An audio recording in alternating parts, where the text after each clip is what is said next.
কবি কমলাইয়ের লেখা রাধার ওষুধ।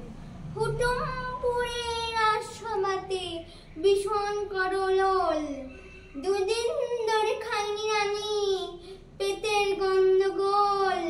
কাঁদছে রাধা মন্ত্রীপদা, কখন কি হয়, পেটের ব্যামো আদায়ক মোটেই ভালো নয়। খুবই কঠিন অসুখে দে এই আছে নাই, রাত বড্ড রাত পুরোহিত বিধান দিলেন তাই। এখন থেকে 6 মাস শুধু পথ্য বাল্লি জল। রাধা শুনে লাগে বলেন তো গদম ডাল, পেটের ব্যামোর ওষুধ, মাংস পোলাও কোপ্তা, মোষে দুধের ক্ষীর সন্দেশ, সঙ্গে কিছু নোনতা।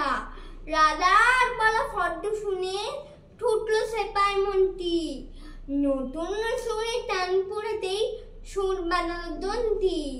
তৈরি হলো উপমাট, পেটের ব্যামোর খাদ্য, খেয়ে রানী ঢেকুর তুলেন, রাধা বালান বাদ্য। নমস্কার, আমার আবৃত্তিটা যদি তোমাদের ভালো লাগে please like, subscribe and comment করো। আবার আসবো তোমাদের কাছে একটা নতুন আবৃত্তি নিয়ে। টাটা।